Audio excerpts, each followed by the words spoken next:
Assalamualaikum warahmatullahi wabarakatuh. Saya Siti Saleha, NIM 2001060018, Prodi Pendidikan Biologi. Saya akan menjelaskan fungsi dan struktur jaringan hewan. Dan fungsi jaringan hewan.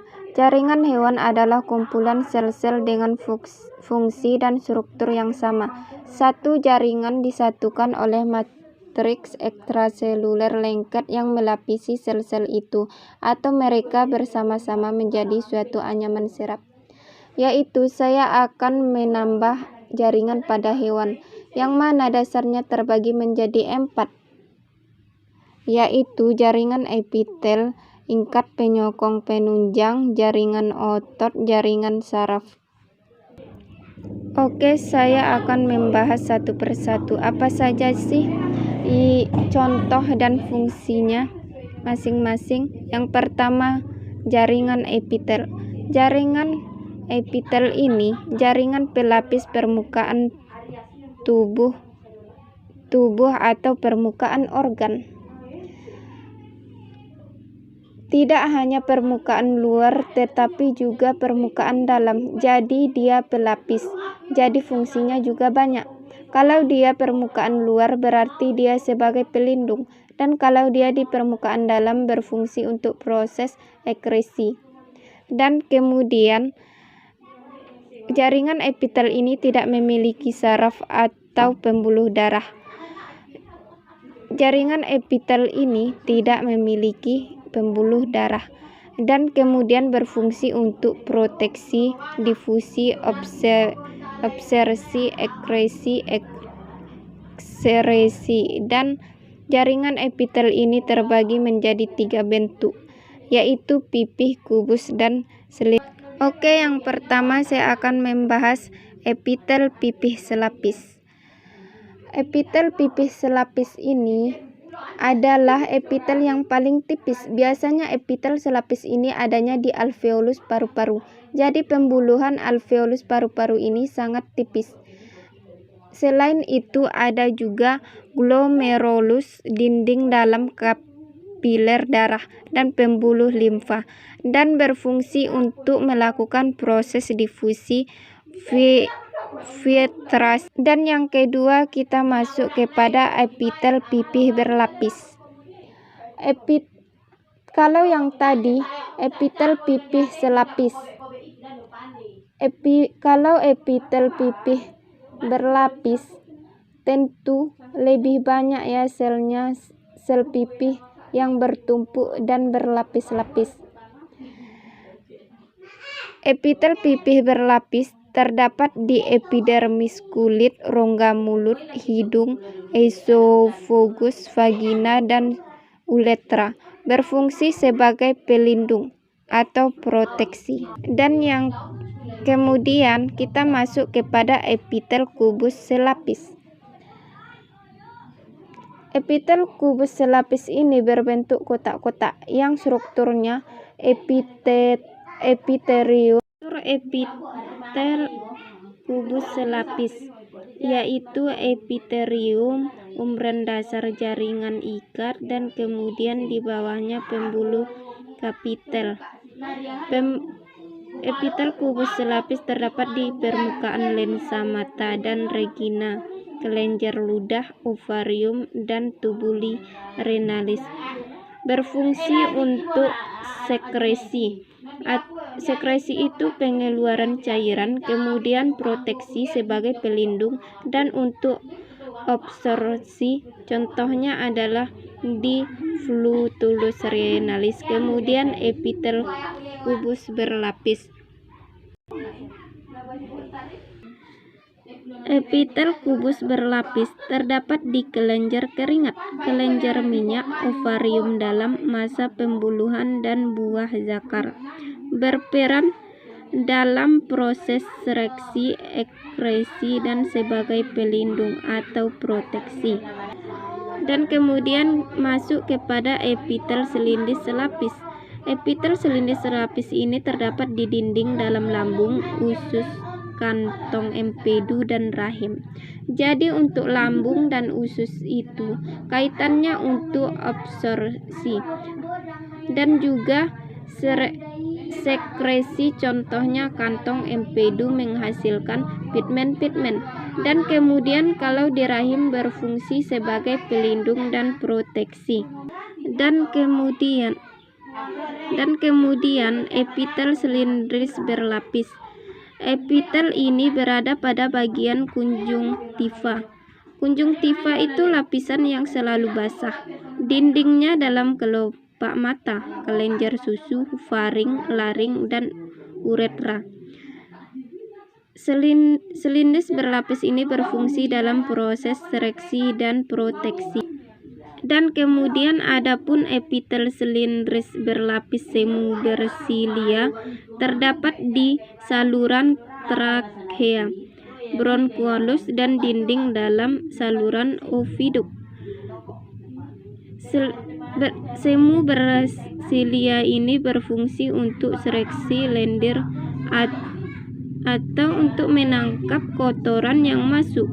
Silianya berfungsi untuk menghalau benda asing atau masuk dan untuk menggerakkan ovum di oviduk.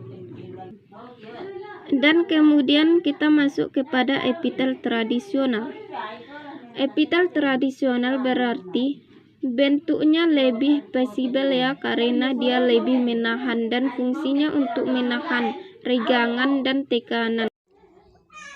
Oke, saya akan masuk pada materi yang kedua, yaitu jaringan ikat atau penyokong atau penunjang. Jaringan ini berfungsi untuk mengikat, menyokong, atau menunjang jaringan lainnya.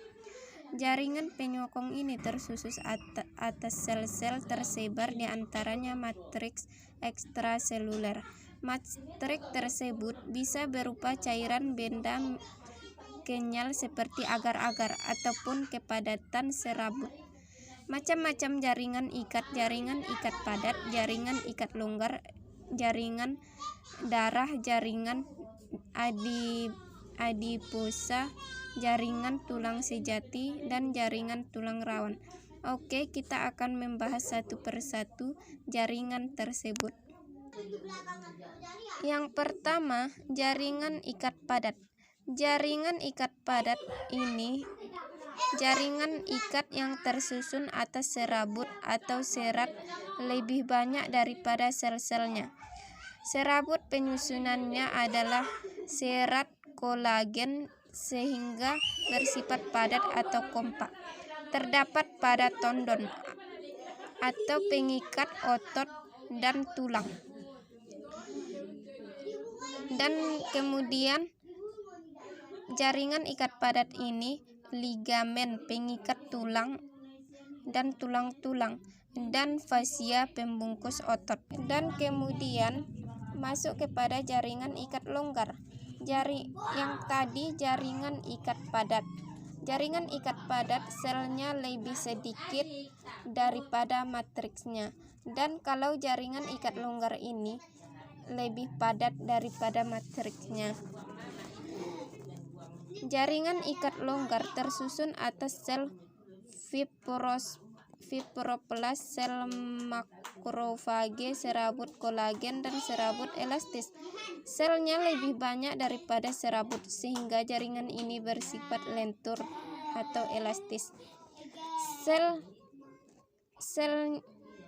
atau elastis terdapat pada mesenterium, selabut pembungkus organ dalam perut, pembungkus organ dalam, pembungkus pembuluh darah, dan saraf. Dan kemudian jaringan adiplosa. Jaringan adiplosa ini biasanya disebut dengan jaringan lemak, yang mana jaringan ini tersusun atas sel-sel lemak yang berfungsi sebagai cadangan makanan, menjaga suhu tubuh tetap hangat, serta sebagai bantalan pelindung organ. Jaringan lemak terdapat di bawah kulit dan lapisan organ dalam. Dan adapun jaringan darah. Kemudian jaringan darah ini berfungsi untuk menyangkut nutrisi, oksigen, dan sampah-sampah metabolis Jaringan darah ini yang berwarna merah, yaitu tersusun atas plasma darah dan sel-sel darah. Plasma darah itu terdiri dari air, garam, ion-ion, protein, terlarut, nutrisi, dan sampah metabolis. Dan sel-selnya tersusun atas satu eritrosit, yaitu sel darah merah, dua leukosit, yaitu sel darah putih, yang ketiga trombosit, yaitu keping darah. Dan kemudian jaringan tulang sejati atau disebut juga tulang keras berfungsi sebagai alat gerak, pelindung organ-organ dalam, dan menegakkan tubuh. Contohnya matrik tersusun atas serat, kolagen, kalsium, fosfat, dan magnesium sehingga bersifat keras dan padat. Jaringan tulang ini bersifat keras. Jaringan tulang sejati tersusun secara konsentris dengan saluran Hafiz di pusatnya, dikelilingi oleh lamela atau lapisan osteosit. Di dalam saluran Hafiz terdapat pembuluh darah dan saraf. Dan kemudian ada juga yang disebut dengan jaringan tulang rawan atau kartilago. Jaringan tulang rawan ini terdiri dari atas sel-sel kondrosit, banyak serat kolagen dan matrik yang tersusun atas kondroitin sulfat. Kolagen dan kondroitin sulfat dihasilkan oleh kondrosit. Ini terdapat tiga bentuk. Yang pertama halalin, elastis, fibrosa. Halalin ini berwarna putih biru transparan. Kalau yang elastis berwarna kuning, dan yang fibrosa berwarna gelap keruh. Dan adapun serat dominan bagi yang hilalin elastis, dan yang elastik, dan yang fibrosa serat dominannya kolagen. Dan adapun letaknya, letak dari hilalin sendi saluran pernapasan ujung tulang rusuk, dan letak dari elastis terdapat di telinga, laring, epiglotis, dan letak dari fibrosa terdapat antar tulang belakang.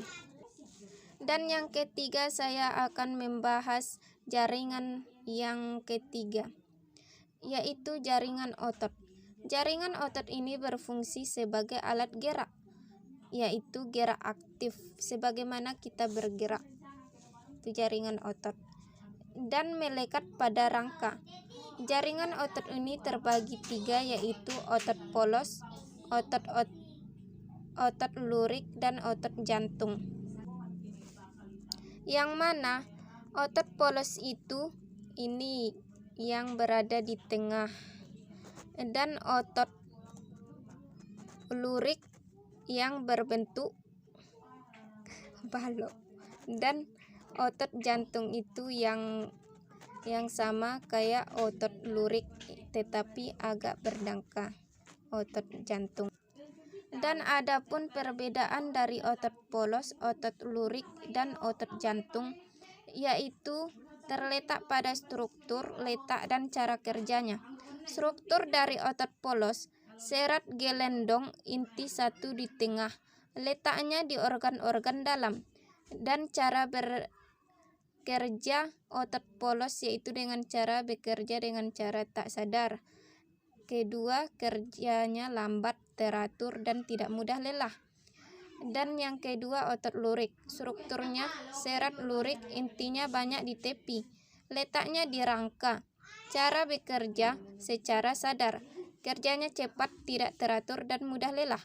Dan adapun otot jantung, strukturnya mirip otot lurik tetapi bercabang, Letaknya di jantung.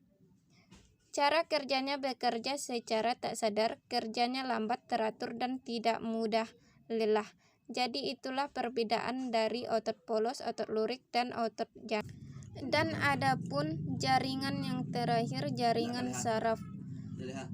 Jaringan saraf ini tersusun atas sel-sel saraf, yaitu berfungsi untuk mengantarkan rangsang dari respon sampai ke saraf pusat, lalu mengantarkan respon dari saraf pusat sampai efektor. Ya, terima kasih. Inilah yang dapat saya sampaikan dari materi saya. Sekian, terima kasih. Assalamualaikum warahmatullahi wabarakatuh.